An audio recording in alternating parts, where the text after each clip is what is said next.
What if a single flight could change an entire industry? It began as an ordinary winter night in the sky, passengers settling into their seats, flight attendants moving through the aisles.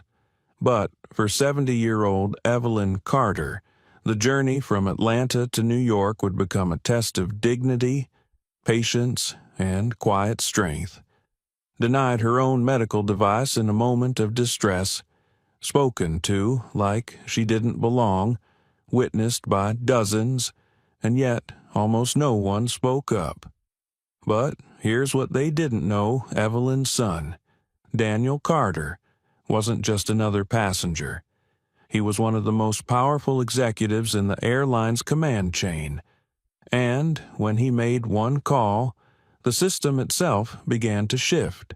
What really happened in the minutes after that call? How did a grandmother's quiet composure ignite a nationwide movement for dignity in the skies? And what does it take for an ordinary person to stand up in an extraordinary moment? Stay with us, because this is more than just a story about a flight. It's about power, respect, and the courage to change what's broken. Before we begin, remember to like, share, and subscribe so you never miss a story that matters. The late afternoon sun poured through the massive windows of Terminal 7 at JFK, casting long golden streaks across the polished floor. Evelyn Carter moved at her own measured pace, her small carry-on rolling quietly behind her. At 70 years old, she carried herself with a quiet dignity. Her silver hair was pulled back into a neat bun, her warm brown skin lined with the stories of a life lived with resilience. Today's trip was not one of leisure. She was flying to San Francisco to attend her younger sister's funeral. The thought had weighed heavily on her all week. And as she approached the gate for Aurora Skyways Flight 221, she silently prayed for a smooth journey. Boarding had been uneventful at first. A young gate agent scanned her boarding pass, offered a polite nod, and wished her a pleasant flight. She stepped onto the jet bridge, feeling the familiar hum of the engines growing louder. The first-class cabin smelled faintly of coffee and leather seats. Evelyn found her seat 2A by the window. She eased herself down carefully, her cardigan brushing against the armrest. She placed her carry-on overhead and, out of habit, checked that her inhaler was in the outer pocket of her purse. The recycled air in airplanes sometimes made her breathing tight. Just knowing her inhaler was nearby gave her comfort. Across the aisle, passengers chatted quietly. A businesswoman scrolled through her phone. A man in a navy suit sipped water. Somewhere behind her, a child laughed at something in a cartoon. For a moment, Evelyn let herself believe the flight might pass without incident. Then came the sound of measured, clicking heels on the carpeted aisle.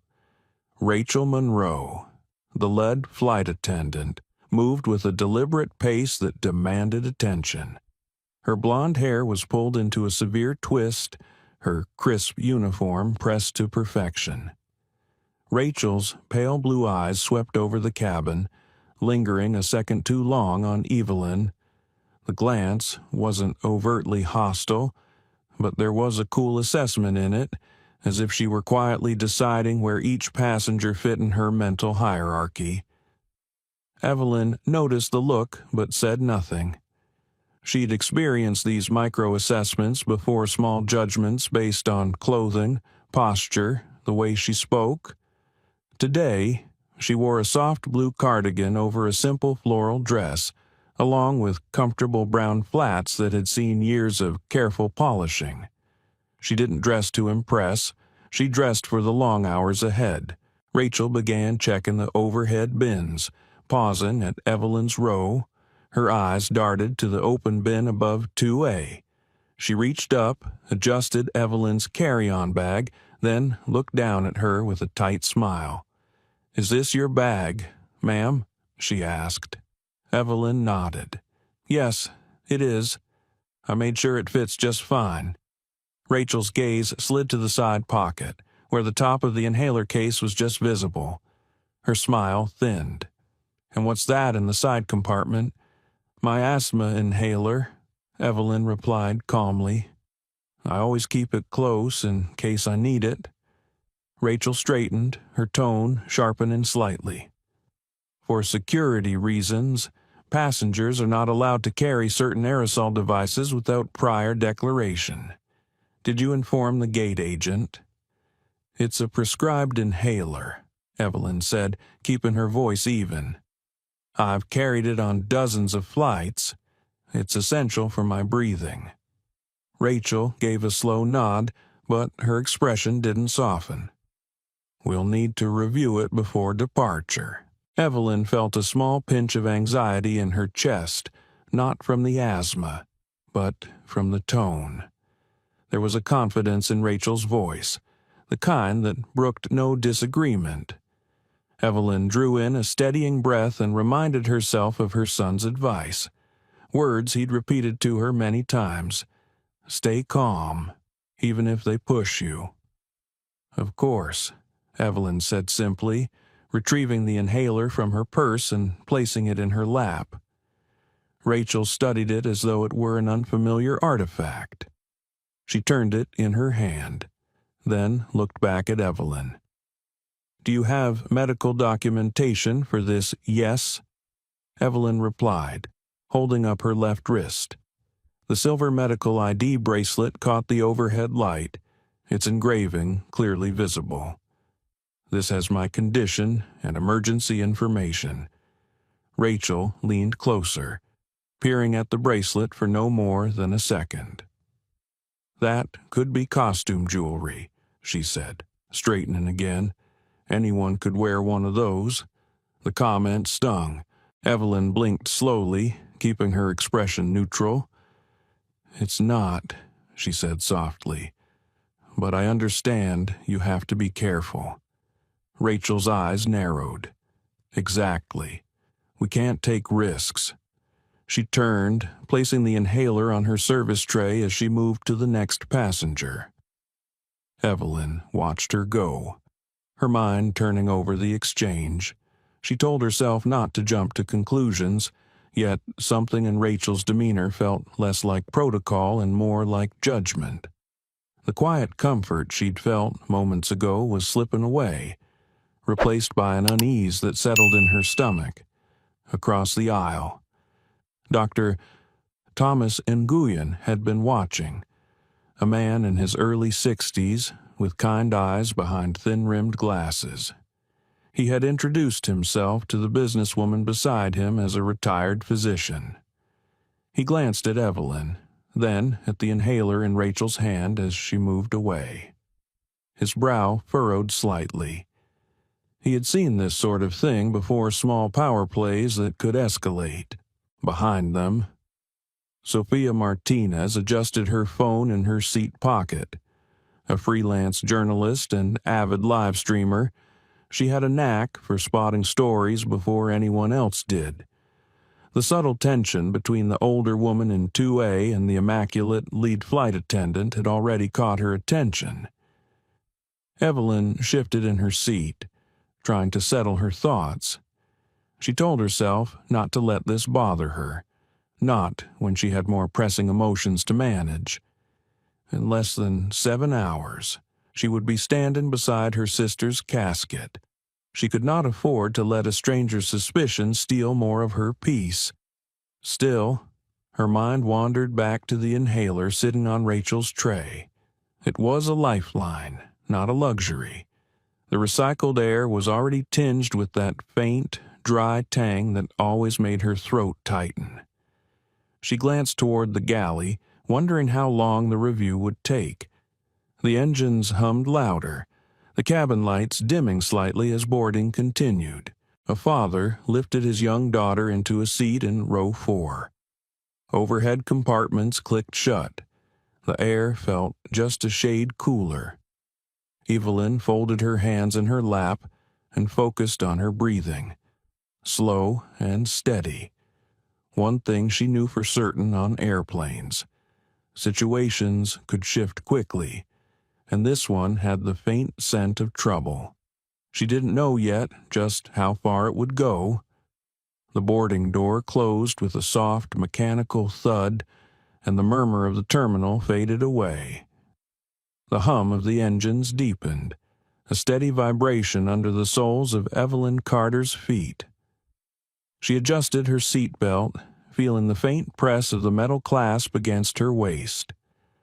Outside her window, the late afternoon light washed the tarmac in shades of orange and gold.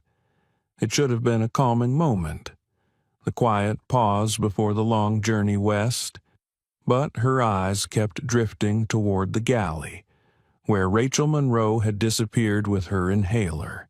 Evelyn took a slow breath, willing herself to focus on the steady rhythm of the engines. Across the aisle, Dr. Thomas Nunyon was reading the in-flight safety card, though his glances toward the galley were frequent and deliberate. Behind them, Sophia Martinez shifted in her seat and adjusted her phone. Her camera was angled just enough to capture the front half of the cabin without drawing attention. The first-class cabin was nearly full. The businesswoman in 2B typed rapidly on a tablet. The man in 3A was flipping through a glossy magazine. A young couple in row 1 whispered to each other, oblivious to the undercurrent running through the space. Evelyn tried to tell herself that Rachel's inspection was just routine, nothing more. But deep down, she felt the beginnings of unease curling in her stomach. A few minutes later, Rachel emerged from the galley, her expression unreadable. She approached Evelyn's seat with the same crisp, deliberate steps as before, the heels of her shoes clicking softly against the carpet. In one hand, she held the inhaler. In the other, a small laminated card. "Mrs. Carter," she began, her tone cool and professional. "I've reviewed this item, and it does not appear to comply with Aurora Skyway's onboard safety guidelines." Evelyn blinked. "It's a prescription inhaler," she said, her voice calm but firm. "I've been carrying this for years, without a problem." Rachel glanced at the laminated card as if confirming her position. "Our guidelines require that all aerosol-based devices be declared and verified prior to boarding. Since this was not declared, it cannot remain in your possession during the flight." Evelyn's fingers tightened on the armrest. "I told you, it's a medical device. I have a documented condition. You saw my medical ID bracelet." Rachel's lips curved in something that was not quite a smile. "Those bracelets can be purchased anywhere. I need official documentation." The businesswoman in 2B glanced up from her tablet, her brow furrowed. Dr. Nguyen leaned forward slightly in his seat. "Ma'am," he said in a measured tone, "I'm a physician. That is a standard rescue inhaler. There's no safety risk in allowing her to keep it." Rachel turned her gaze on him, polite but with an edge. "Sir, unless you are a member of the crew, I must ask you not to interfere with our safety protocols." Dr. Nguyen's jaw tightened, but he said nothing further for the moment. Sophia, however, had subtly tapped her phone screen. Her live stream was running now, the tiny red dot glowing in the corner of her display. Her viewers could already sense the tension in her voice as she quietly narrated what was unfolding. Evelyn's heartbeat had quickened. She could feel the dryness in the back of her throat, a faint tightness in her chest that she knew too well. She kept her tone even.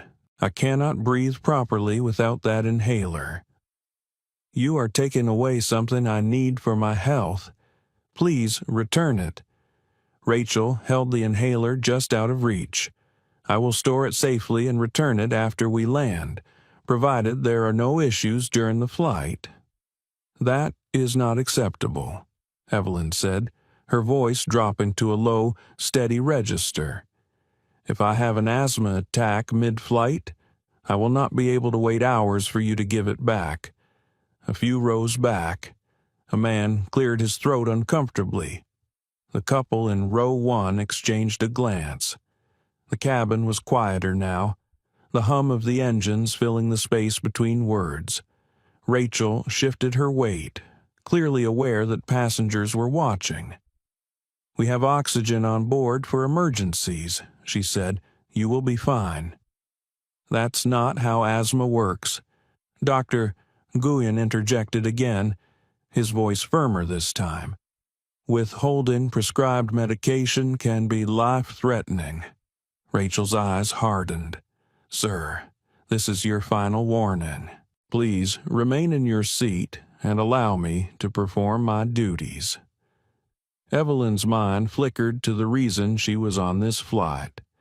The image of her sister's smile framed by the warm light of their childhood kitchen. The thought of not making it there, of collapsing in her seat while strangers looked on, sent a wave of dread through her. She met Rachel's gaze steadily. "You are making a dangerous mistake." Rachel's response was swift. "Mrs.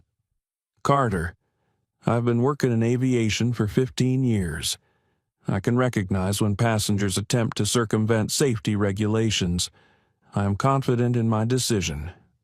The words hung in the air like a closing door. Evelyn sat back slowly, her eyes on the inhaler in Rachel's hand. She could feel every beat of her pulse, each one a reminder that time and air were not things to take for granted. Sophia's phone screen lit up with comments from viewers. The phrases scrolled quickly. "This is unacceptable. That's medical neglect." "What's the airline thinking?" Her audience was growing by the minute. Rachel turned away, moving toward the galley again, the inhaler still in her grasp. Dr. Nguyen exhaled heavily, leaning toward Evelyn. "I'll keep an eye on you," he said quietly. "If your breathing changes, I'll intervene." Evelyn nodded once, grateful for his presence. She tried to focus on the sound of her own breathing, counting the seconds between each inhale and exhale. The cabin felt warmer now, the air just a little more stale. In the back of her mind, she could hear her son Daniel's voice from a phone call just last week. "If anyone challenges you, stay calm. Document what you can. I'll always be a call away." She had smiled then, touched by his protectiveness. Now, she wondered if she might need to test that promise sooner than she had ever imagined, as Rachel disappeared behind the curtain of the galley. Sophia tilted her phone slightly and whispered for her viewers. "Something's happening here, and it's not right. I'll keep recording." Evelyn closed her eyes for a moment. The engines roared a little louder, and the plane began to inch backward from the gate. She told herself she would make it through this flight, that she would reach San Francisco and stand beside her sister one last time. But she also knew that the wrong decision, made in this very moment, could change everything. The plane had pushed back from the gate and was taxiing slowly across the tarmac. The low rumble of the engines vibrated through the seat back, and the familiar faint pressure built in Evelyn Carter's ears. She sat still, her hands folded neatly in her lap, eyes on the window. Beyond the glass, rows of aircraft waited in line for departure, their navigation lights winking in the gathering dusk. Inside the cabin, the atmosphere had tightened. Passengers spoke in hushed tones, or not at all, as though the earlier exchange had cast a shadow no one wanted to acknowledge. Evelyn's throat felt dry. She could sense the faint, creeping constriction in her airways, the kind that warned her she might need her inhaler soon.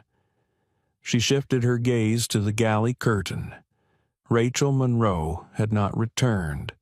The inhaler was still out of reach, in the seat across the aisle. Dr. Thomas Nyan watched her with quiet concern. He caught her eye and gave a small nod, as if to say he was still there, ready to step in. Behind them, Sophia Martinez's phone rested at an angle that captured the front rows. She was speaking softly into her microphone, updating her growing audience. A minute later, the curtain swished aside.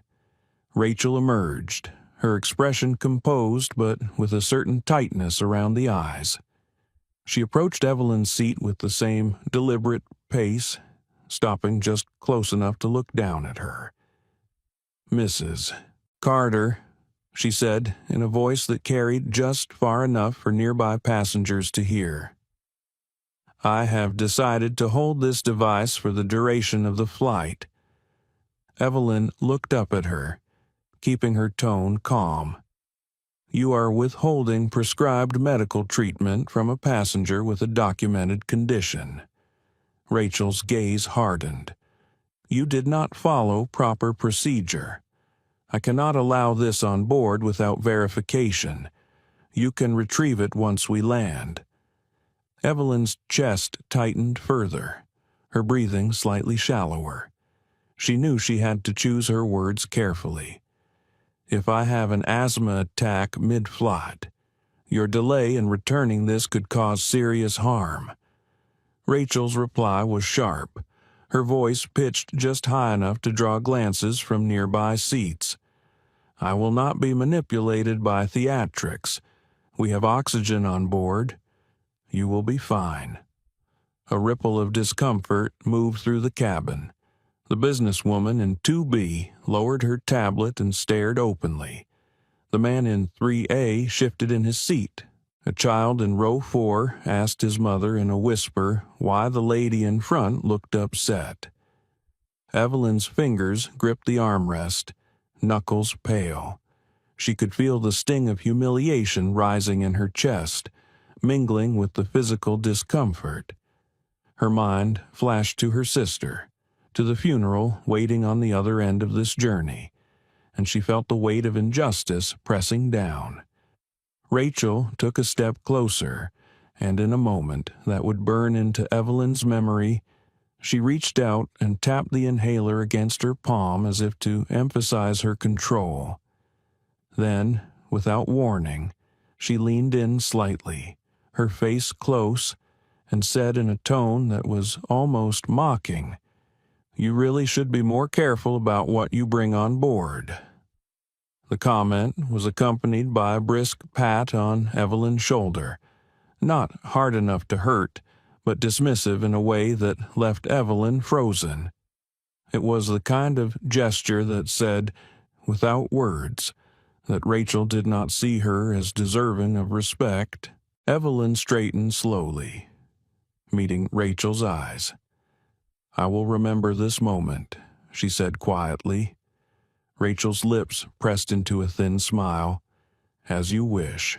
From the corner of her eye, Evelyn saw Sophia angle her phone slightly. The red recording light glowed, and in the small reflection of the window, Evelyn realized the incident was being broadcast in real time. She wondered how many strangers were watching her dignity be chipped away. Dr. Nguyen rose from his seat, his voice steady but edged with authority. "Lead flight attendant or not, you're endangering a passenger's life. I insist you return her medication now." Rachel pivoted toward him, her posture rigid. "Sit down, sir. This is crew business. Interfering with my duties can result in your removal from the flight." The doctor's mouth opened to reply, but Evelyn raised a hand subtly, signaling for him to wait. She could feel her own pulse in her temples, but she was determined not to let anger take the lead. Anger clouded judgment. She needed clarity now. The cabin had fallen nearly silent. The only sounds were the steady drone of the engines and the faint rustle of a passenger turning a page in a magazine. Somewhere in the back, a baby whimpered, then quieted. Rachel turned away and began walking toward the front of the cabin, the inhaler still in her hand. Evelyn watched her go, each step feeling like another small theft of her autonomy. She had faced worse in her lifetime, subtle exclusions at stores, questions about her competence when she was decades younger, but the sting of prejudice never lost its sharpness. It had a way of making even the most accomplished person feel suddenly small. She took a long, careful breath, letting it out slowly. The sensation in her chest had not worsened, but it had not eased either. She was aware of every molecule of air entering her lungs. Across the aisle, Dr. Nguyen gave her a look that blended frustration and resolve. In row 3, the man with the magazine slipped his phone from his pocket, pretending to read while his camera lens pointed discreetly forward. The businesswoman in 2B pulled her scarf tighter around her neck, as if trying to hide from the discomfort unfolding beside her. Sophia's voice, low but insistent, carried just enough for Evelyn to hear. If you're watching this, share it. This isn't just about one passenger. This is about how easily people can abuse their authority. Evelyn's thoughts were a swirl now. She thought about calling her son, but a part of her resisted. Daniel had a demanding role, managing the operations of an entire airline network. She hated the idea of disrupting him unless it was truly necessary. Yet, as she sat there, the dry air filling her lungs without relief, she wondered how much longer she could wait. Rachel reappeared briefly, moving briskly toward the cockpit. The small laminated card was still in her hand. Evelyn could not hear her words, but the captain's head tilted slightly as she spoke. Then Rachel turned back, her eyes flicking over Evelyn's seat without slowing. Evelyn looked down at her hands. They were steady, but her heart felt heavy. She had been on countless flights and countless situations where she was just another face in the crowd. But today, she was a problem to be managed, a suspect without cause, and she could feel the shift in the air. This was no longer a misunderstanding. It was a decision, and Rachel had made it. The plane slowed as it reached the end of the taxiway, the engines rising in pitch in preparation for takeoff. Evelyn settled back into her seat, the safety announcement droning overhead. The words felt distant, almost unreal, as if she were watching someone else's flight. She closed her eyes briefly, focusing on the simple act of drawing air into her lungs, one breath at a time. She would not break here, not in front of them, but she knew, deep down, that this was only the beginning. The aircraft lifted from the runway with a smooth surge of power, pressing Evelyn Carter gently back into her seat. The skyline of New York slipped away beneath a haze of late evening light. Ordinarily, she would glance out at the view, maybe even let herself be distracted by the distant twinkle of the city. But her eyes remained fixed on the curtain separating the galley from the cabin. Somewhere beyond it, her inhaler sat in the hands of someone who did not believe she deserved it. The dry air flowing from the overhead vent made her throat itch. She adjusted the vent slightly, directing it away from her face. It helped, but only a little. The familiar tightness in her chest was still there, like a soft fist curling slowly inward. She sat very still, trying to mask the effort it took to draw a full breath. Across the aisle, Dr. Thomas Nunyon had put away the safety card. His hands were clasped loosely in his lap, but his gaze was steady on Evelyn. He had seen enough medical emergencies in his life to recognize the signs. He had also seen enough human behavior to recognize something else when rules were being used as a shield for bias. Rachel Monroe returned from the cockpit, her stride brisk.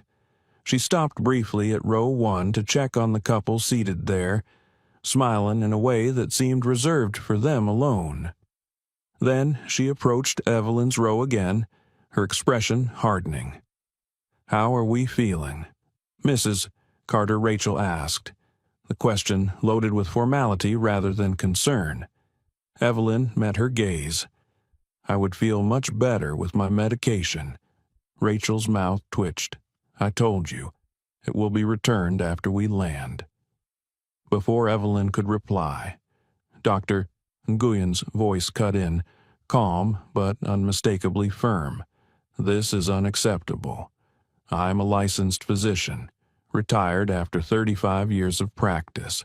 I am telling you that withholding her inhaler could trigger a life-threatening event. You must return it now." Rachel turned her attention to him, her tone clipped. "Doctor or not, I am responsible for this cabin. If you continue to interfere, I will have to report you for disruptive behavior." Dr. Nguyen leaned slightly forward, his voice carrying just enough to reach nearby passengers. "Interfering. I'm trying to prevent a preventable medical crisis. That is my duty as a physician and as a human being." A low murmur spread through the first-class section. The businesswoman in 2B exchanged a glance with the man in 3A. Sophia Martinez adjusted her phone slightly, making sure both Evelyn and Dr. Nguyen were in frame. Her viewers were already flooding the chat with outrage. Rachel straightened, clearly aware that eyes were on her. "Mrs. Carter appears to be breathing just fine. If there is an emergency, we have oxygen available. Oxygen will not resolve bronchospasm," Dr. Nguyen countered immediately. "Asthma medication will. This is basic medicine."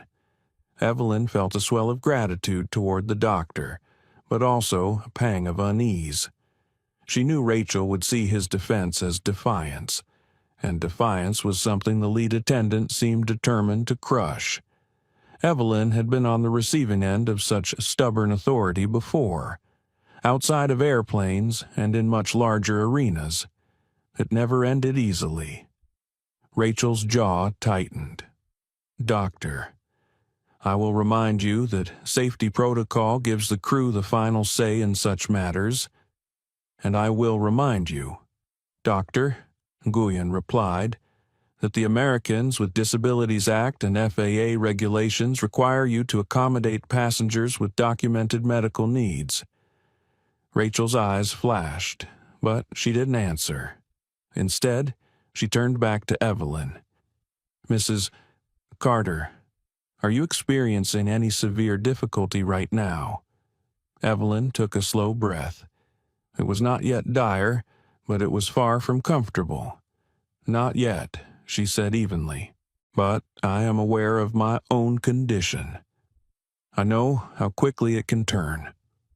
Rachel's lips pressed into a thin line. "Then you will notify me if that changes." With that, she turned and walked back toward the galley, the curtain swishing closed behind her. The cabin seemed to exhale collectively. Dr. Nguyen shook his head and muttered something under his breath. Sophia leaned across the aisle just enough to catch Evelyn's eye. "The stream is going crazy," she whispered. "Thousands of people are watching. They're furious." Evelyn offered a faint smile. "Maybe that will matter." The seatbelt sign dinged off, and a few passengers stood to retrieve items from the overhead bins. Evelyn remained seated, conserving her energy. She sipped from the small bottle of water the gate agent had given her earlier, letting the coolness soothe her dry throat. Minutes passed, the tightness in her chest did not ease. She shifted slightly in her seat, trying to find a position that made breathing feel less effortful. Dr. Nguyen noticed and leaned in. "You're getting tighter," he said quietly. "Do you feel it?" "Yes," Evelyn admitted. "It's not yet dangerous, but it's moving in that direction." The doctor's eyes narrowed. "I'm not going to let this slide." He stood, moving toward the galley. A flight attendant stationed near the curtain tried to block him politely, but he stepped around her with quiet authority. Moments later, raised voices could be heard from behind the curtain. Rachel's sharper tones were distinct, even if the words were not clear. When Dr. Nguyen returned, his expression was grim. "She refuses. She claims she's following security procedure." Evelyn closed her eyes briefly.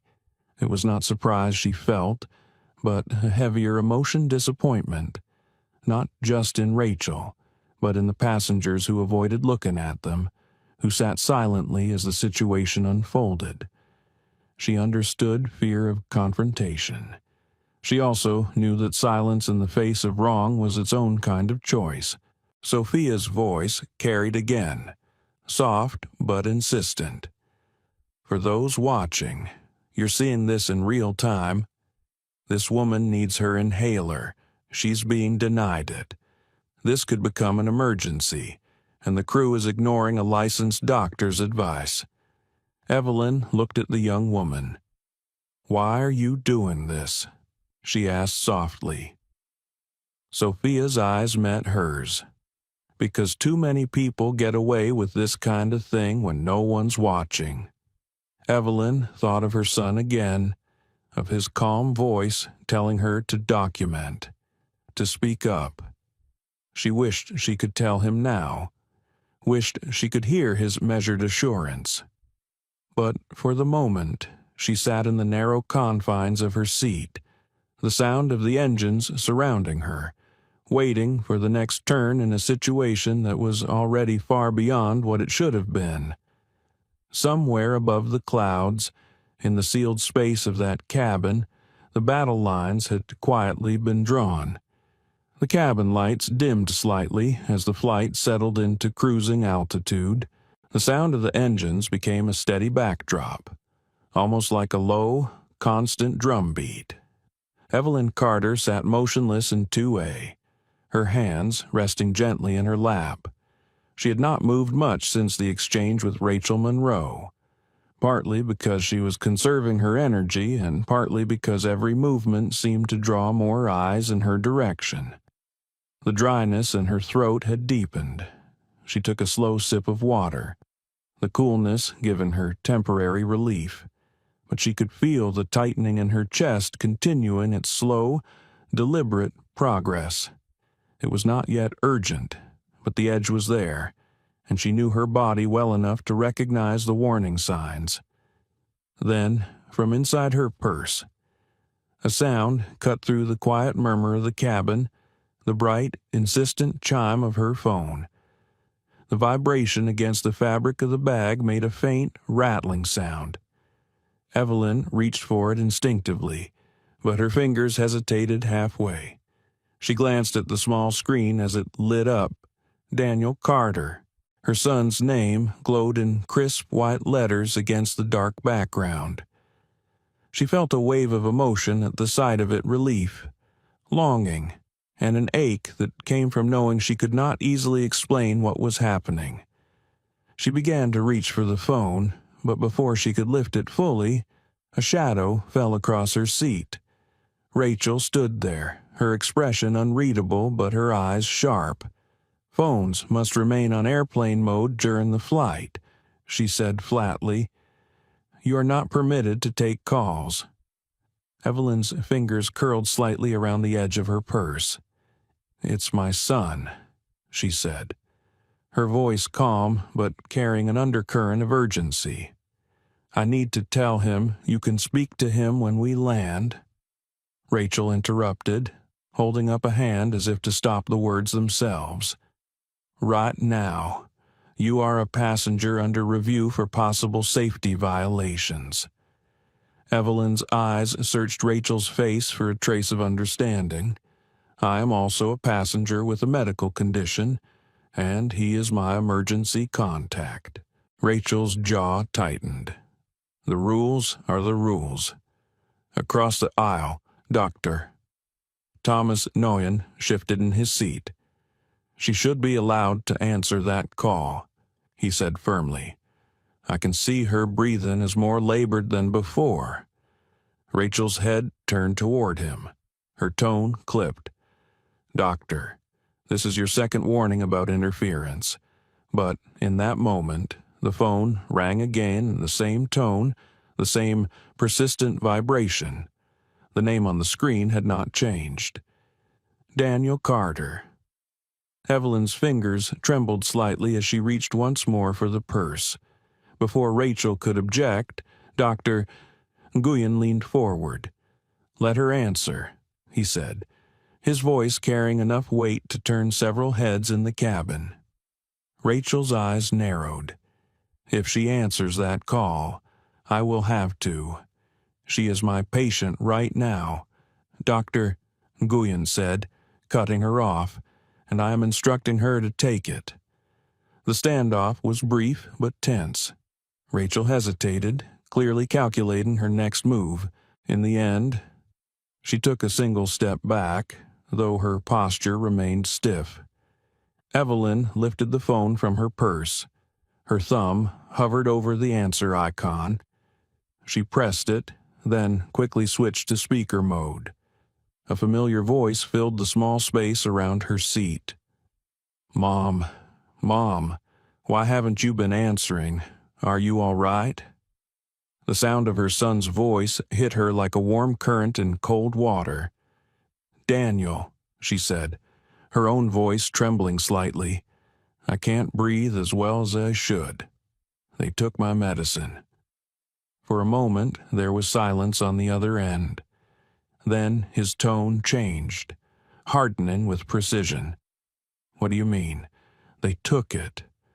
Who is they before she could answer? Rachel spoke sharply, as if to reclaim control. "This passenger is under review for carrying an undeclared aerosol device. It will be returned after the flight." There was another pause, but when Daniel spoke again, his voice was colder, more deliberate.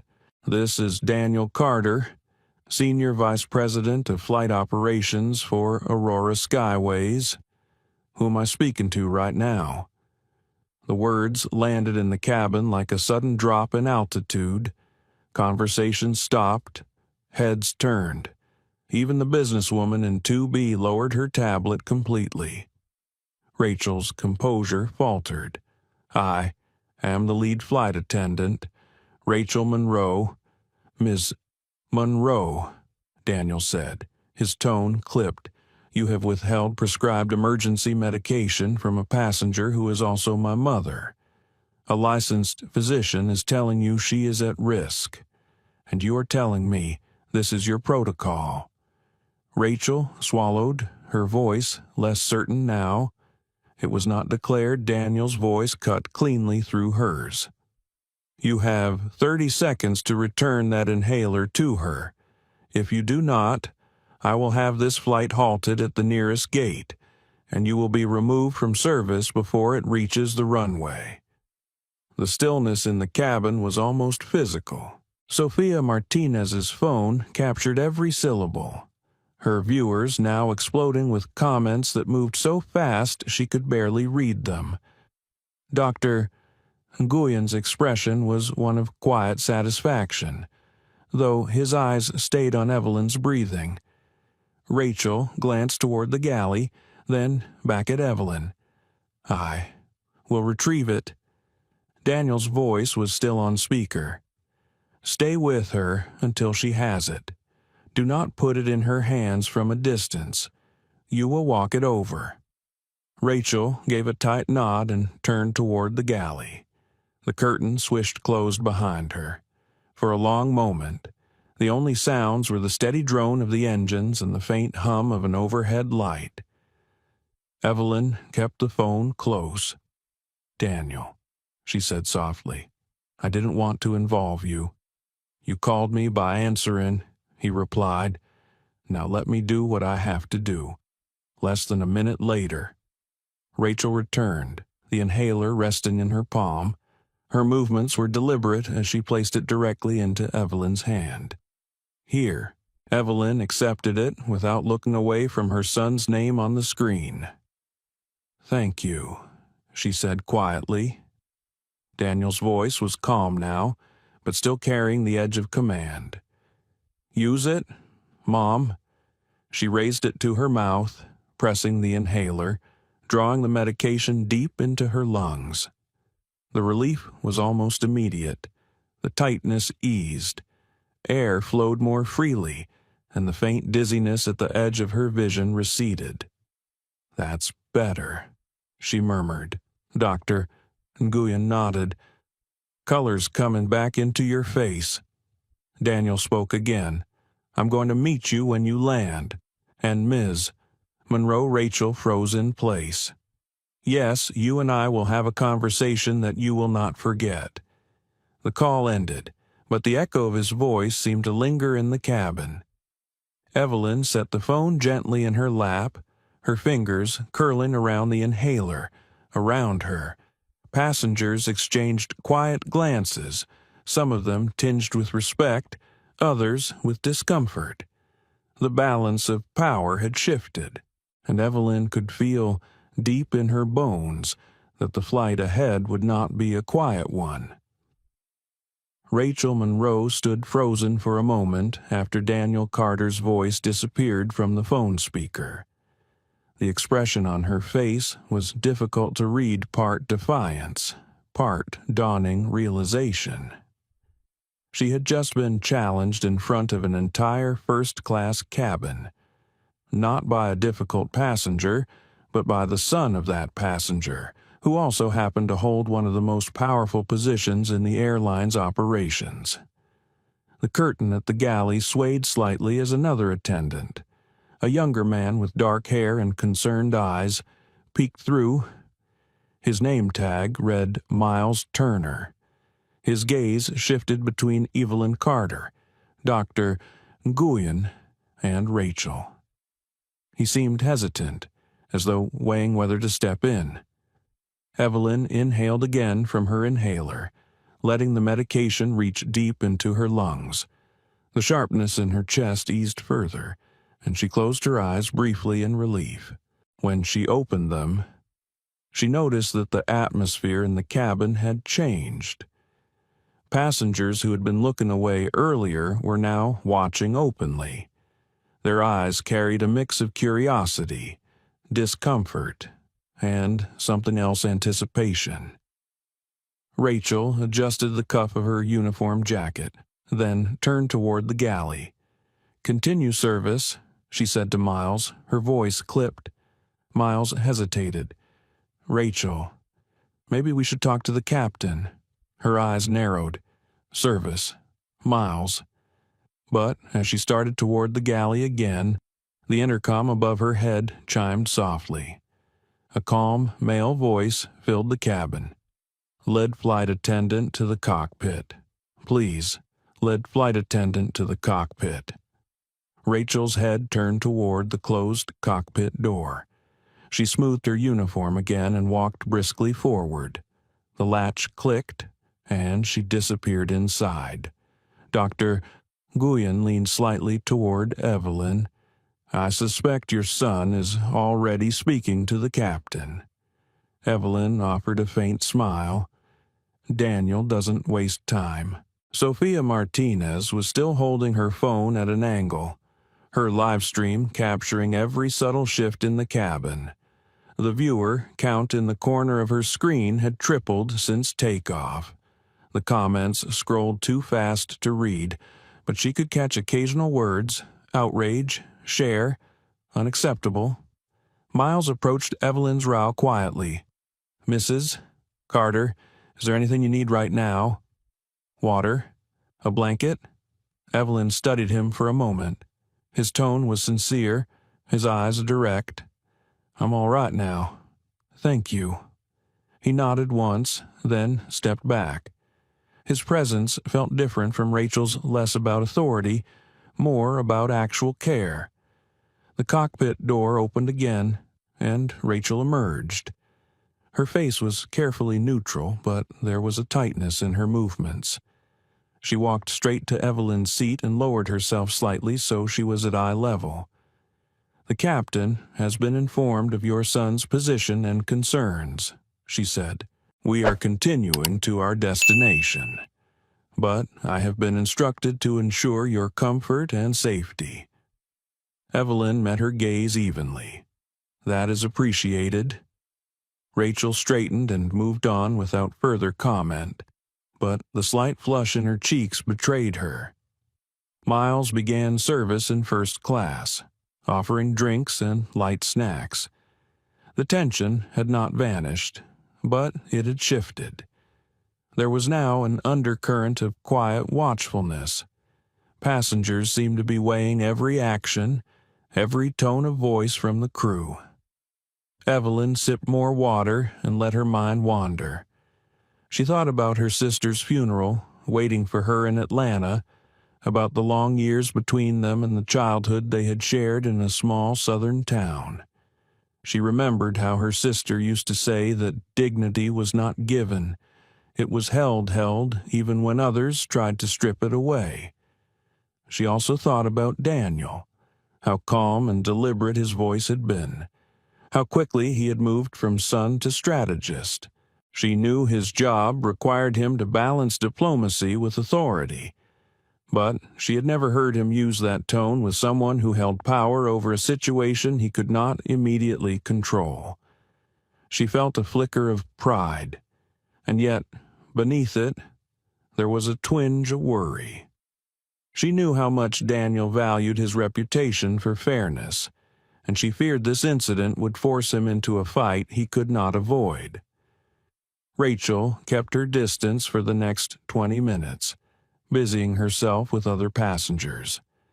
But Evelyn noticed that whenever Rachel moved through the cabin, her eyes flickered toward her row, almost reflexively.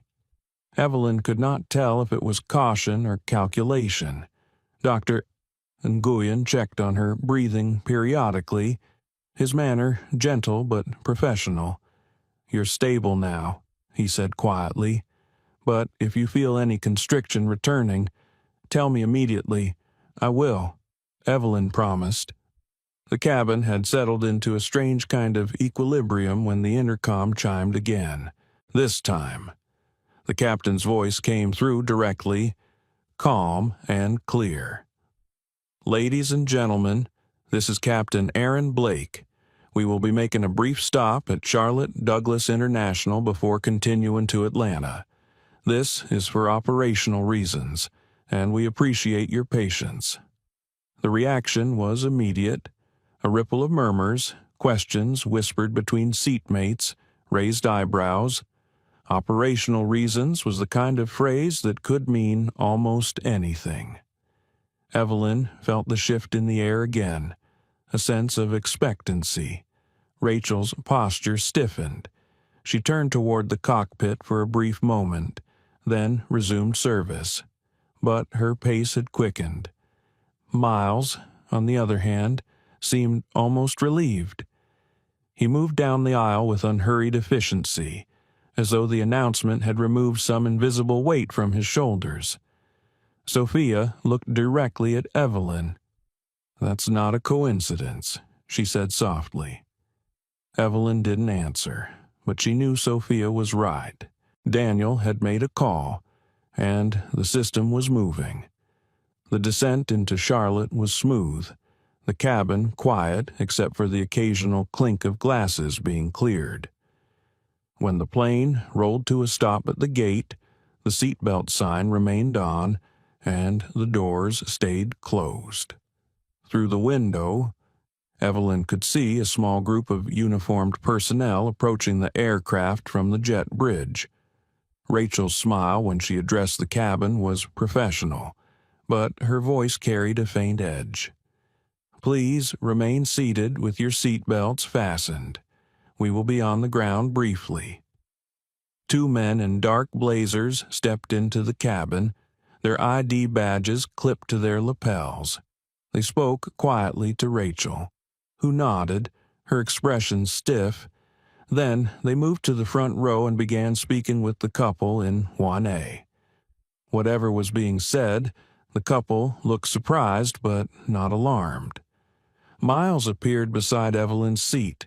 His voice was low enough that only she and Dr. Nguyen could hear. "Mrs. Carter, when we disembark in Atlanta, there will be someone waiting for you. Your son has arranged it." Evelyn gave him a small nod. "Thank you, Miles." The two men in blazers left as quickly as they had arrived. The doors closed again, and the aircraft pushed back from the gate.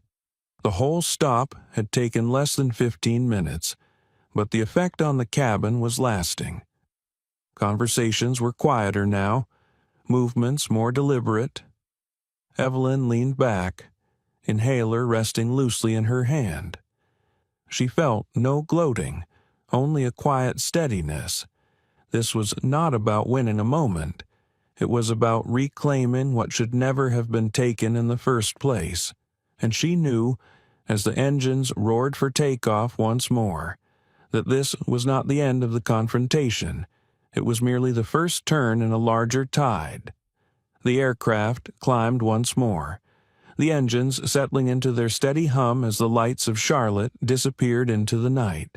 From her seat, Evelyn Carter could feel the shift in the air not just from altitude, but from tension. Something invisible had been set in motion. People were quieter, but their glances were sharper, lingering on the crew a little longer, whispering in tones that carried just far enough for her to catch fragments. She held the inhaler loosely in her right hand, feeling its smooth plastic against her palm. It was more than a medical device now. It was proof that something wrong had happened, and that it had taken the voice of her son, reaching in from hundreds of miles away, to set it right. Rachel Monroe returned to first class with a tray of drinks. Her posture was impeccable. But Evelyn noticed the way her gaze flitted past certain passengers avoiding eye contact with Dr. Nguyen, skimming over Sophia, landing briefly on Evelyn before moving on.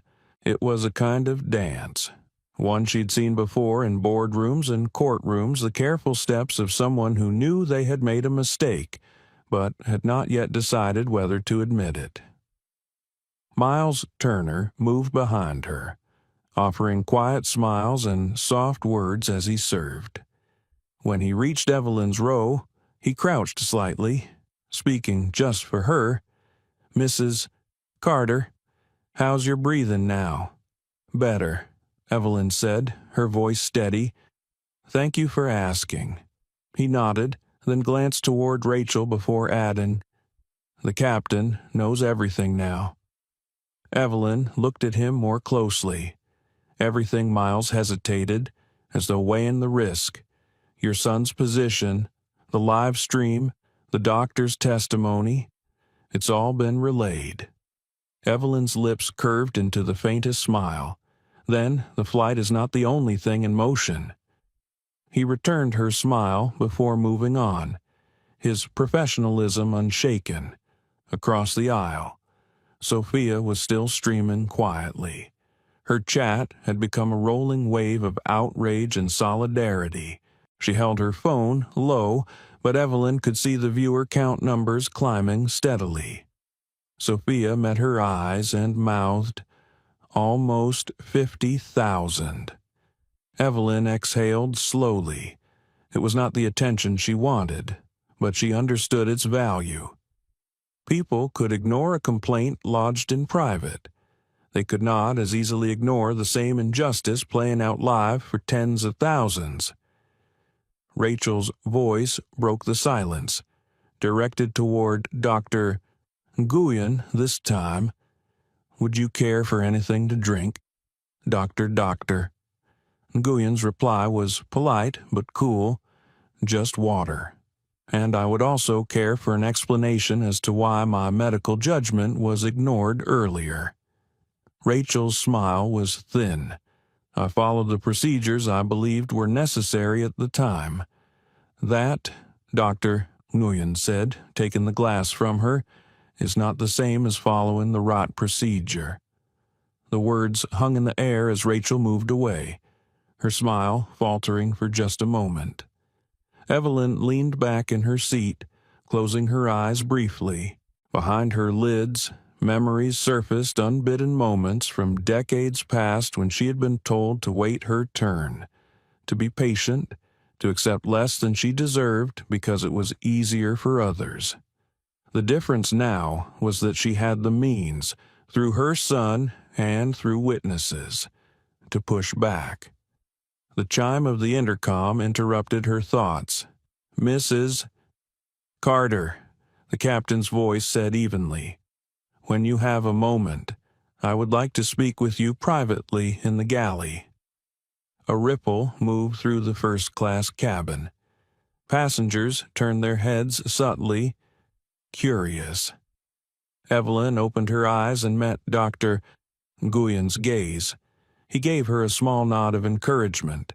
She rose slowly, inhaler still in hand, and walked toward the galley.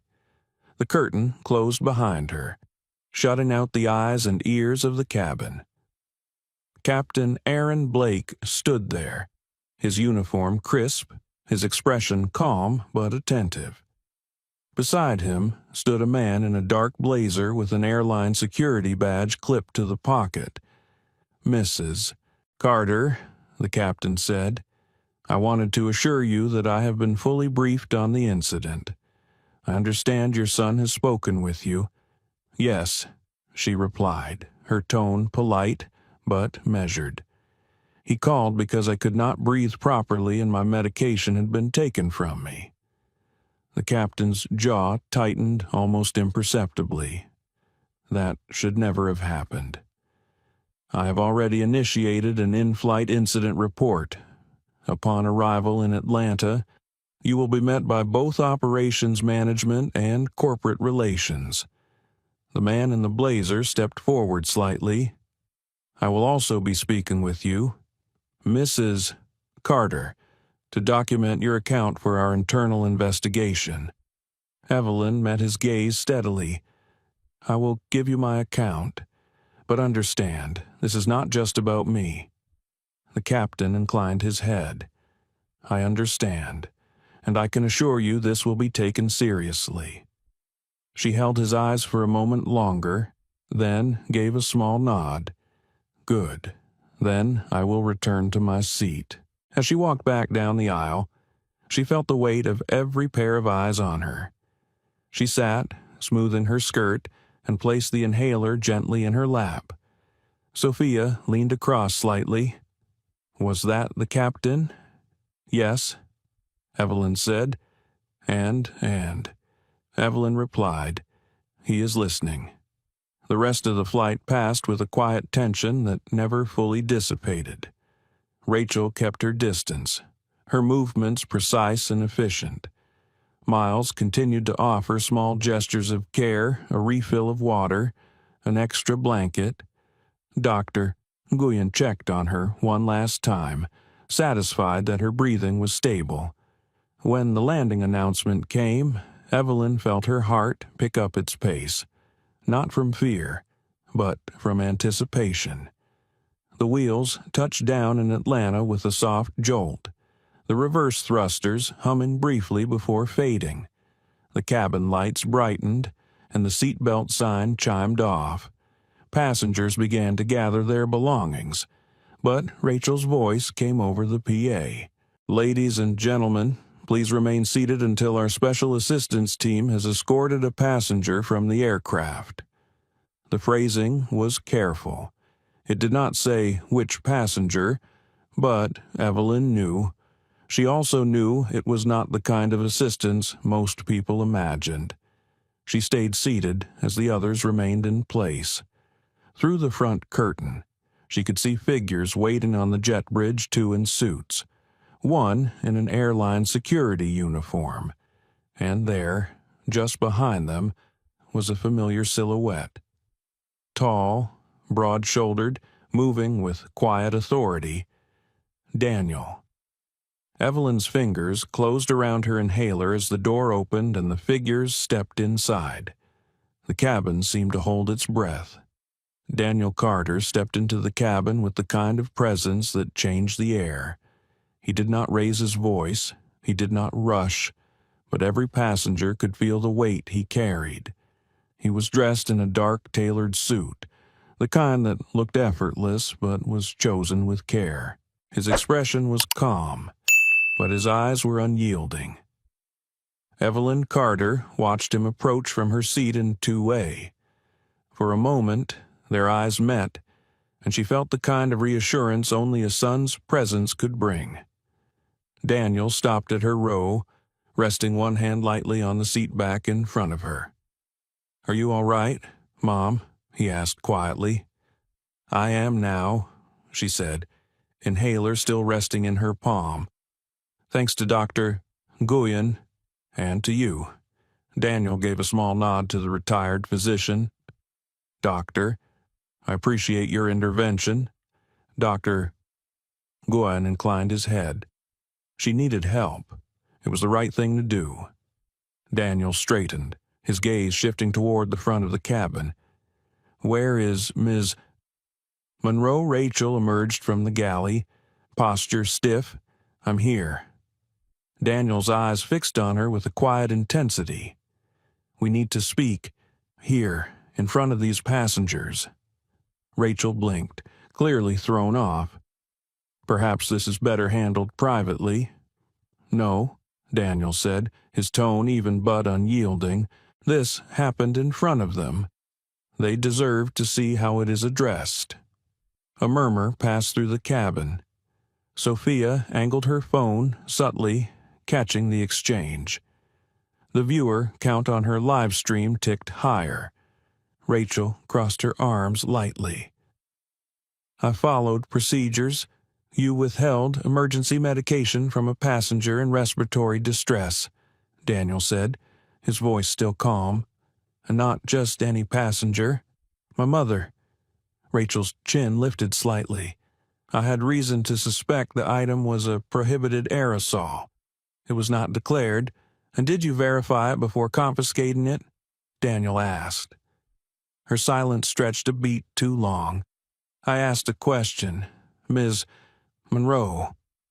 Rachel's voice was quieter now. "No, I did not verify." Daniel let the pause hang, his gaze steady. "You also ignored the judgment of a licensed physician on this flight. That's not. You told him it was his second warning for interference."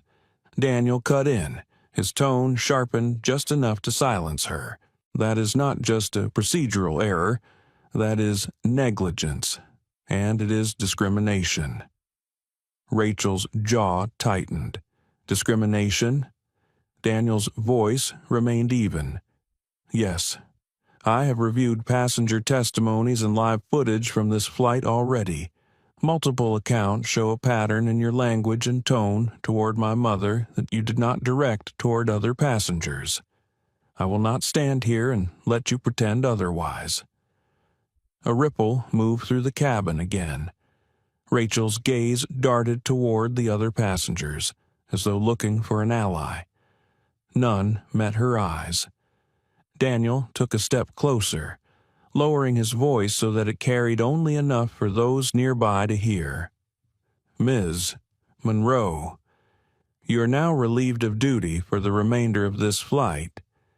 You will step off this aircraft with me, and you will not return to active service until this incident has been fully investigated." Rachel's eyes widened slightly. "You can't, I can," Daniel said, his tone leaving no room for doubt. "And I am." He turned to Miles. "Mr. Turner, you will assume lead duties for the remainder of the flight." Miles's eyes widened briefly. Then he straightened. "Yes, sir." Daniel looked back at Rachel. "Gather your belongings." Rachel stood motionless for a moment longer, as though weighing whether to resist. Then, with a visible swallow, she moved toward the galley to collect her items. Sophia whispered to Evelyn, "This is going viral right now." Evelyn didn't answer.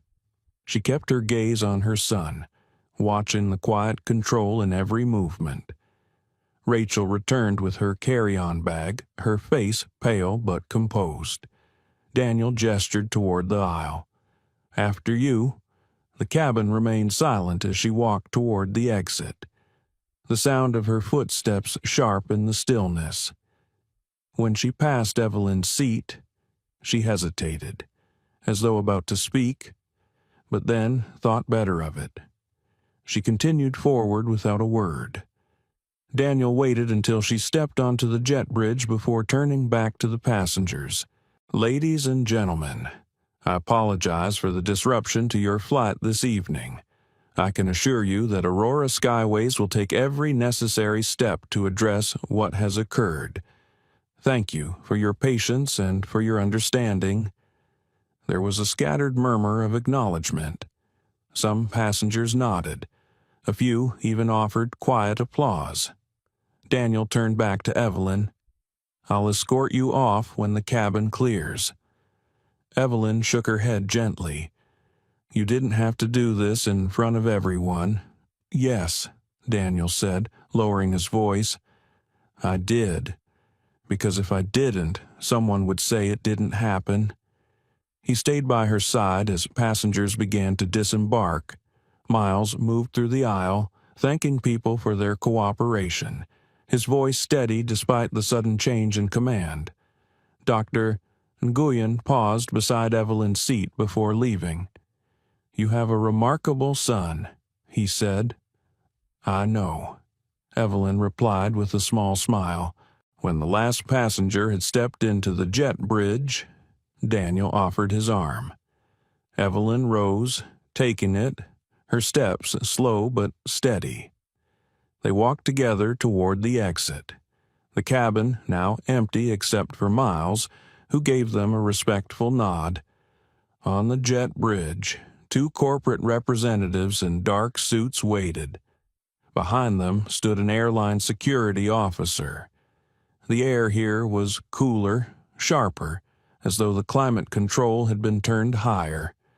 "Mrs. Carter," one of the representatives said, "we are deeply sorry for what happened tonight.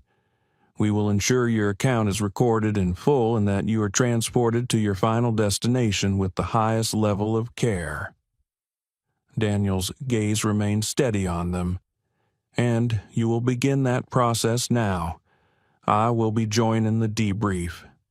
The representatives nodded, already fallen into step. As they moved down the jet bridge, Evelyn felt a quiet strength settle over her. The night had been long, humiliating at moments, and exhausting, but it had also been a reminder that silence in the face of injustice was not an option, and that her son had inherited the same resolve she had spent her life living by. The air in the operations conference room felt different from the cabin, colder, sharper, with a faint hum from the overhead lights. Evelyn Carter sat at the long, polished table, her hands folded neatly in her lap. Daniel stood beside her, jacket buttoned, posture steady. Across from them, 2 corporate representatives from Aurora Skyways were arranging papers, their movements brisk but careful. On the far wall, a large monitor glowed with the airline's logo, the words "Incident Review," immediate session beneath it.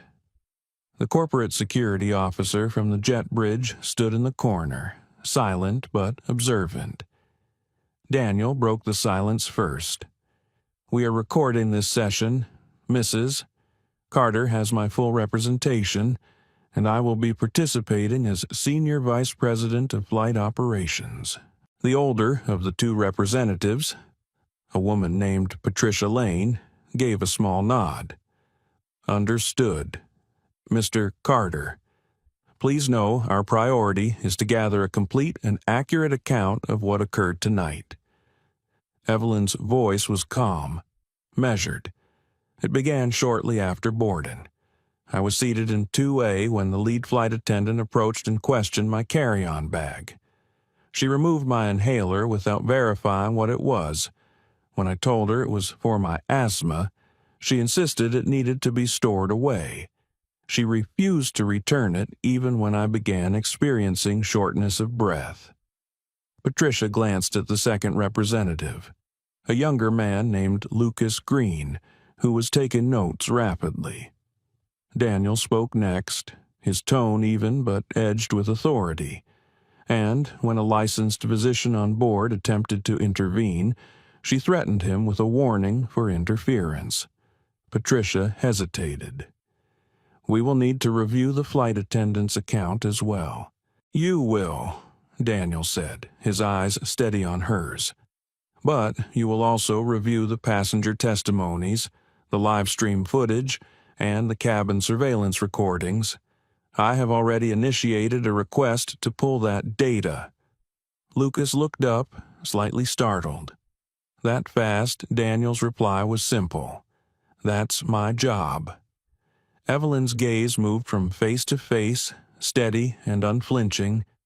I have lived long enough to know that if this isn't handled with care, it will be dismissed as a misunderstanding. It was not a misunderstanding. It was a choice, and it could have cost me my life. The room was quiet for a moment. Even the hum of the lights seemed louder. Patricia's pen tapped softly against her notepad. "Mrs. Carter, do you believe this was motivated by bias?" "Yes," Evelyn said without hesitation. "I have flown enough to know the difference between a security check and being singled out." Daniel leaned forward slightly, his voice lowering. "We're not talking about a minor service issue. We are talking about a denial of medical assistance to a 70-year-old passenger in respiratory distress. That's not just a violation of company policy. It's a violation of FAA regulations." Patricia's expression shifted a subtle tightening around the eyes, the kind that came when the stakes became clearer. "Mr. Carter, as this involves a member of your family, there is a conflict of interest in your position." Daniel didn't flinch. "There's also a conflict of interest in allowing an employee to continue flying after this. That is why I relieved her on the spot." The security officer in the corner finally spoke. "We've confirmed Ms. Monroe has been removed from duty and placed on administrative leave pending investigation. She was escorted from the secure area without incident." Evelyn felt the faintest release of tension in her shoulders, but her voice remained steady. "That's a start. But you'll need to look deeper than one person. The culture that allowed this is still flying." Patricia's pen stopped tapping. She glanced at Lucas, then back to Evelyn. "What do you mean by culture?" Evelyn held her gaze, the silence, the way no one moved until my son called from the ground, the way passengers watched but said nothing, the way procedures were used as a shield to justify cruelty. That doesn't start and end with one uniform. Daniel's eyes softened for a moment as he looked at his mother. "She's right. If we treat this as an isolated case, nothing changes." Lucas cleared his throat. "We will need statements from the passengers who witnessed the exchange. Do you have any who are willing?" Sofia Martinez's voice came from the doorway. "I am." Heads turned as she stepped inside, phone still in hand. "I've been live streaming since before the incident started. 57,000 people have seen what happened tonight, and more will by morning." Patricia's expression shifted again. Not quite fear, but the alertness of someone calculating the cost of inaction. "Ms. Martinez, Your footage will be included in the review. We appreciate your cooperation." Sophia's smile was thin. "I'm not doing it for your appreciation." She looked at Evelyn. "I'm doing it because this is what my own grandmother went through her whole life, and no one listened. This time, people are listening." Daniel looked at Patricia and Lucas. "You now have multiple witnesses, video evidence, and a direct medical assessment from a licensed physician. This will not vanish into a drawer. It will go into policy." Patricia closed her folder slowly. "I understand." Daniel's tone remained calm, but there was steel beneath it. "No, Ms. Lane, you hear me. But I need you to understand that if this investigation is mishandled, we will escalate it beyond Aurora Skyways.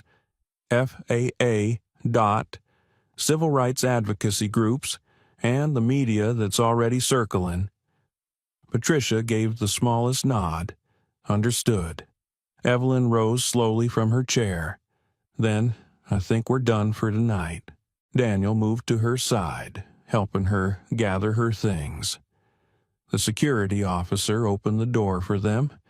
As they stepped into the quiet corridor, Evelyn felt a different kind of stillness, the stillness that comes when the first wave of a fight has passed, and the next is forming on the horizon. Daniel walked with her toward the VIP transport area. "We'll get you to your hotel. Then I'll join the operations team. This isn't over." She looked up at him, her voice gentle. "I know.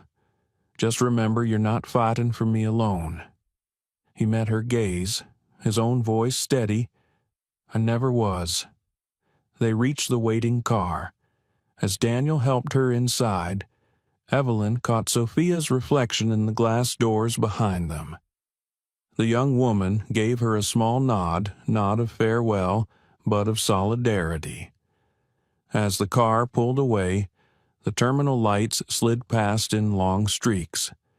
Evelyn leaned back, inhaler resting in her lap, and thought about the strange mix of exhaustion and resolve filling her chest.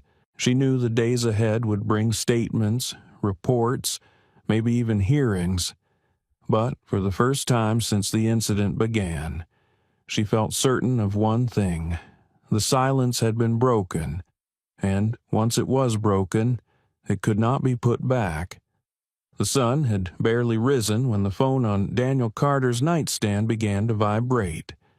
He had only managed a few hours of sleep, the events of the night replaying in his head with stubborn clarity. He reached for the phone. Scanning the caller ID, it was Aurora Skyways' CEO, Marissa Dalton. "Daniel." Her voice came sharp and awake, as if she had been in meetings since dawn. "We need to talk. Now, conference line in 5 minutes. Board members, legal, and communications are already on." Daniel sat up, rubbing the bridge of his nose. "Understood. I'll join from my office." 20 minutes later, he was seated in the quiet, glass-walled space reserved for senior executives at the airline's Atlanta headquarters. The conference screen glowed with multiple video feeds, faces arranged in neat squares, most of them tense. Marissa sat at the head of the virtual table. "Before we begin," Marissa said, "Daniel, I want to acknowledge what happened on Flight 278. We've reviewed preliminary footage. I understand your mother was the passenger involved." Daniel's voice was calm. "That's correct. Then you should also understand," Marissa continued, "that this incident has gone viral. We have major outlets requesting statements, advocacy groups tagging us on social media, and Sophia Martinez's live stream has surpassed 100,000 views overnight." Daniel's eyes flicked to the screen where the head of communications, Peter Hensley, sat with his jaw tight. "It's not just a PR problem," Daniel said. "It's a systems problem. And if we treat it as optics, will fail before we start." One of the board members, an older man named Victor Shaw, leaned forward. "Daniel, with all respect, you have a personal stake here. Shouldn't you recuse yourself from the investigation?" Daniel didn't blink. "I have a professional obligation to fix the structure that allowed this to happen. Recusing myself would be the same as endorsing the status quo." Marissa interjected. "We're not here to debate involvement right now. We're here to determine next steps before this escalates further." Daniel's tone stayed steady. "Then, the first step is grounding the lead flight attendant involved until the investigation concludes. The second step is a public acknowledgement that the passenger's medical needs were ignored and that this violated both FAA safety regulations and company protocol." Victor frowned. "You want us to admit fault before the review is complete?" Daniel's gaze was level. "I want us to admit responsibility. The difference matters." On another feed, the head of legal, Diane Keller, spoke up. "From a liability standpoint, he's right. We're better served by transparency than by a defensive stance. The footage and passenger accounts are compelling. If we push back without acknowledging the obvious, we'll face greater reputational damage." Marissa's eyes narrowed slightly, calculating. "Then let's talk about systemic measures. What's your proposal?" Daniel took a breath. "A full audit of in-flight training, with emphasis on implicit bias, medical protocol compliance, and chain of command clarity. I also want a new rapid response channel for passengers experiencing medical or discriminatory issues, monitored in real time by operations staff, not just crew." Peter from communications leaned forward. "That's gonna be expensive." Daniel's reply was calm but firm. "It will be cheaper than a class action lawsuit or a federal intervention." The board was quiet for a beat. Evelyn's words from the night before echoed in his mind. "You're not fighting for me alone." Daniel spoke again, softer now but no less certain. "This is our chance to prove we mean what we print on the posters about safety, dignity, and respect. If we miss it, we become another example of corporate apologies that mean nothing."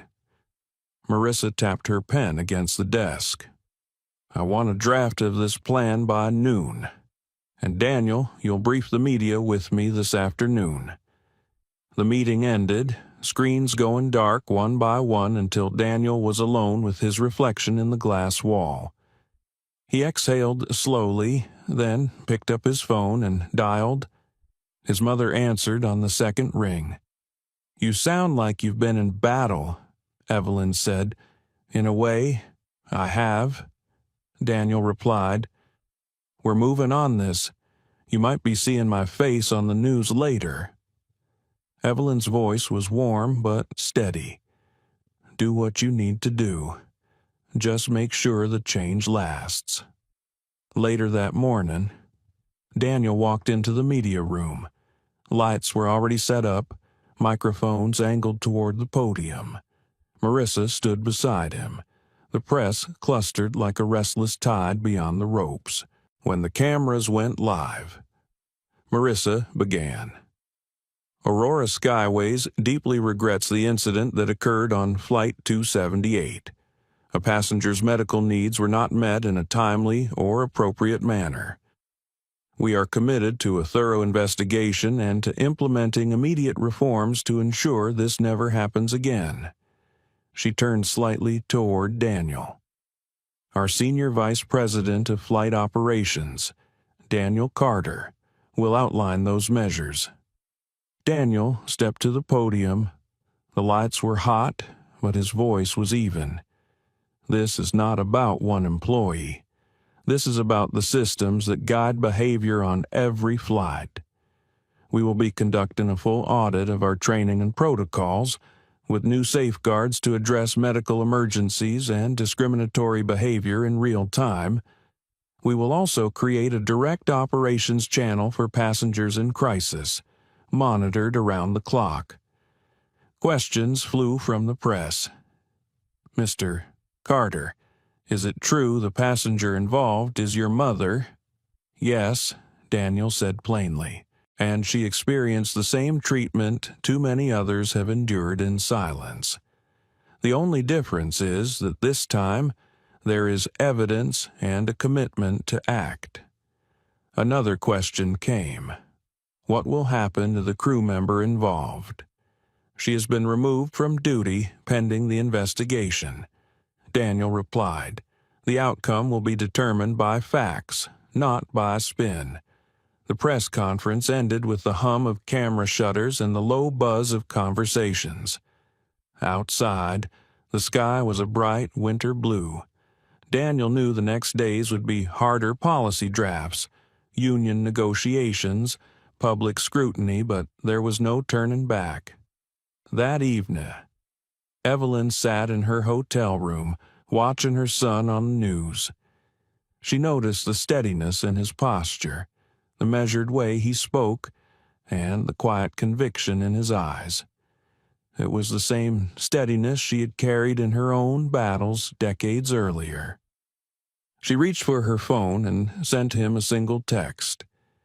Proud of you. Keep going. The morning after the press conference, Evelyn Carter awoke to a quiet hotel room. For a moment, she simply lay still, listening to the faint hum of the heating unit, the muffled sounds of traffic far below. Her body felt heavy, but her mind was alert. She reached for the television remote and turned on the news. The incident on Flight 278 was everywhere. Every major network was looping the same clips the moment Daniel relieved the lead flight attendant of duty. His statements at the press conference, and stills of Evelyn in her seat with the inhaler in hand. A reporter's voice narrated over the footage. What began as a dispute over a passenger's medical device has become a national conversation about bias and accountability in the airline industry. Civil rights groups are already calling for federal oversight of airline training programs, citing the Carter incident as a turning point. Evelyn muted the television and let the images play silently. She felt a strange mix of vulnerability and purpose. Her face was now public, her experience dissected by strangers, but her story was also sparking something larger. Her phone buzzed with a message from Sophia Martinez. Mrs. Carter, are you seeing this? The video's at 2 million views. People are organizing petitions. There's even a rally planned at the airport today. Evelyn typed back, I see it. Thank you for standing up that night. Minutes later, the hotel phone rang. It was Daniel. Mom, there's something you need to know. The National Aviation Equity Alliance wants you to speak at a press event this afternoon. They think your voice will carry this beyond corporate promises. Evelyn sat up slowly. Daniel, I'm not a public speaker. You're the person who lived it, he said gently. And right now, people trust lived experience more than scripted words. She was quiet for a moment. If I do this, it's not about me. It's about everyone who's been treated like they don't belong at 30,000 feet. Exactly, Daniel said, and I'll be standing beside you. That afternoon, Evelyn arrived at the airport's atrium, where a podium had been set up near the giant glass windows overlooking the runways.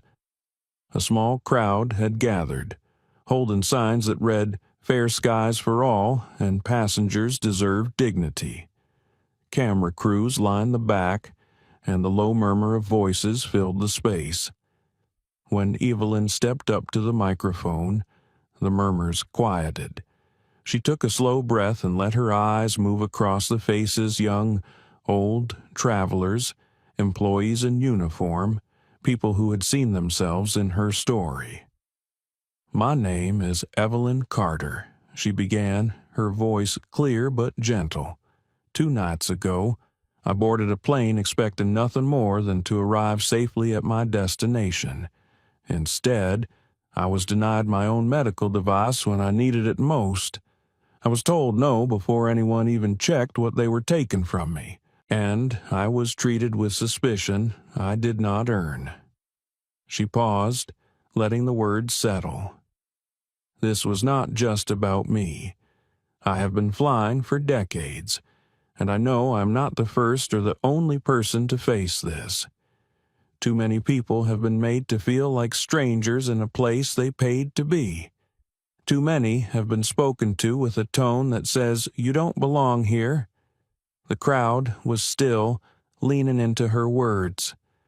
"I want to be clear, safety matters, procedures matter, but dignity matters too. And when a system uses its rules as a weapon instead of a safeguard, that system is broken. We cannot fix it by removing one person and leaving the rest untouched. We must look at the culture that made it possible." Behind her, Daniel stood with his hands folded, his gaze steady. He could see phones raised, recording every word.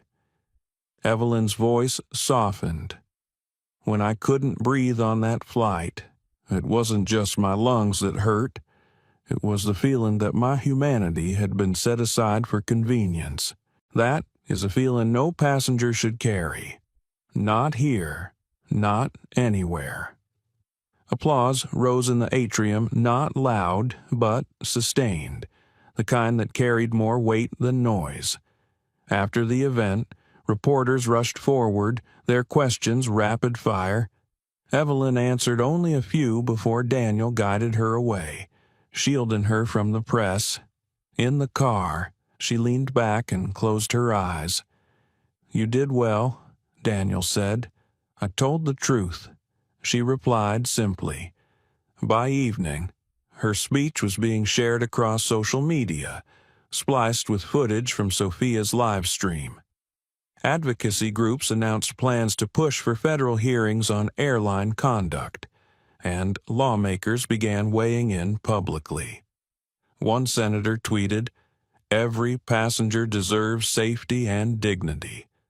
We will be looking closely at this industry's policies." Inside Aurora Skyway's headquarters, the mood was tense. Marissa Dalton called Daniel into her office. "We're getting calls from the Department of Transportation. They want to meet next week." Evelyn's speech has shifted the conversation from one incident to a national issue. Daniel nodded. "That's the point. We can either lead the change or be dragged into it." Marissa leaned back in her chair. "If we lead it, it means serious investment training, oversight, maybe even independent audits." Daniel met her gaze. "Then that's what we do. Anything less is just PR." Late that night, Evelyn sat by the hotel window, watching planes lift off into the dark sky. Each one carried hundreds of lives, each with their own stories, fears, and hopes. She thought about the faces she had seen in the atrium, strangers who understood without her having to explain. She whispered to herself, "Not for the cameras, not for anyone else. We can make it better." And in that quiet moment, she felt the weight of something rare, the sense that a single act, a single refusal to be silent, could ripple far beyond the place it began. 3 weeks later, Evelyn Carter found herself seated in a room she never imagined she would enter, a federal hearing chamber in Washington. D.C. Rows of microphones lined the long oak table, cameras from national networks perched like watchful eyes in the back. On the wall, behind the committee, sat the seal of the United States Senate. Daniel sat beside her, suit pressed, jaw steady. Across from them, members of the Senate Committee on Transportation leafed through briefing folders that contained the details of Flight 278. The chairwoman, Senator Grace Whitfield, adjusted her glasses, and spoke into the microphone. "Mrs. Carter, thank you for being here today. We are here to address systemic failures in the airline industry's handling of passenger rights, medical emergencies, and bias in service. Your case has brought this issue into national focus." Evelyn leaned forward slightly. "Senator, I appreciate the opportunity. I did not come here to relive humiliation. I came here to help make sure what happened to me cannot happen to anyone else." Her voice was calm, but the weight behind each word was unmistakable. Daniel followed, outlining the procedural gaps he had witnessed firsthand, the lack of real-time oversight, the inadequate medical training refreshers, and the absence of accountability channels for passengers when crew members crossed the line. He presented Aurora Skyway's newly implemented reforms, bias training, mandated by independent agencies, a live operations passenger support channel, and transparent reporting of in-flight incidents. Some senators nodded, others took notes. One asked if these measures could be industry-wide. Daniel replied without hesitation, "They should be. Dignity should not depend on which airline you happen to board." When the hearing ended, reporters swarmed the hallway. Evelyn answered only one question. "Do you think this will change things?" She paused, eyes steady. Change is not one moment. It's what you build after the moment ends. Over the next month, the Department of Transportation announced a partnership with civil rights organizations to develop national training and oversight standards for airline crews. The media called it the Carter Initiative. Advocacy groups praised it as a rare case where corporate reform and federal action worked in tandem. Meanwhile, Aurora Skyways began hosting open forums for passengers to share their experiences directly with leadership. At the first session, Evelyn attended quietly at the back, listening as travelers spoke of moments when they had been dismissed, ignored, or targeted. She saw the same patterns in their stories that she had lived, and she saw Daniel listening, really listening, to each one. One evening, she and Daniel walked together through the now quiet airport terminal after such a forum. The polished floors reflected the warm overhead lights, and the faint sound of a late-night boarding announcement echoed in the distance. "You did well today," Evelyn said. Daniel smiled faintly. "I had a good teacher." They stopped by a large window where a plane was taxiing toward the runway. Evelyn watched it move, the wingtips catching the glow of the floodlights. Do you ever think about how many people are in there, each with their own story, their own fragile little piece of life they're trying to carry safely to the next place all the time? Daniel said, "That's why we can't let this go." A month later, Evelyn was invited to speak at a national conference on passenger rights. She declined the keynote offer, but agreed to join a panel discussion. When asked why she chose to share the stage instead of standing alone, she smiled and said, "Because change is shared work. One voice can open a door. Many voices can keep it open." Her humility did not lessen her impact. The conference ended with a resolution to create a permanent passenger advocacy council, with Evelyn named as its honorary chair.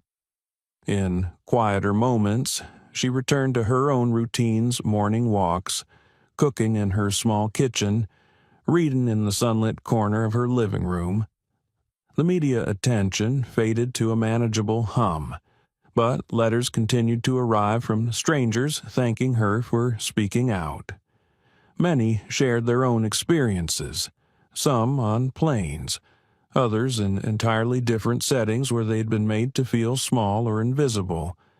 One letter in particular stayed on her desk. It was from a young woman who wrote, "I saw your story and decided to challenge the way my company treats customers in wheelchairs. I don't know if I'll win, but I know I have to try. You made me believe it's possible." Evelyn kept that letter under a small glass paperweight. On difficult days, she read it again.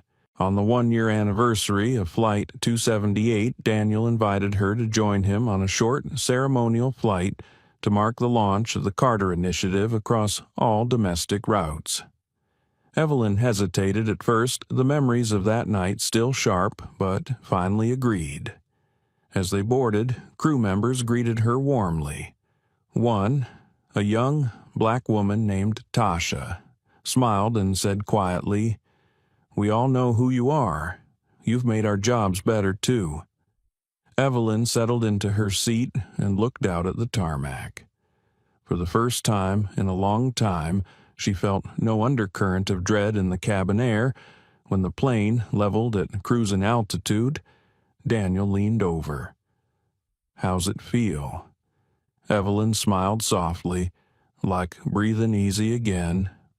Hours later, after the landing and the quiet applause from passengers, Evelyn stepped back into the terminal. The air smelled faintly of coffee and jet fuel. She walked beside her son, the rhythm of her cane tapping lightly on the tile. At the exit, she stopped, looking back once at the gate. In her mind, she saw not the night she had been denied dignity, but the countless flights ahead where someone else would be treated with care instead of suspicion. "That's enough for me," she whispered.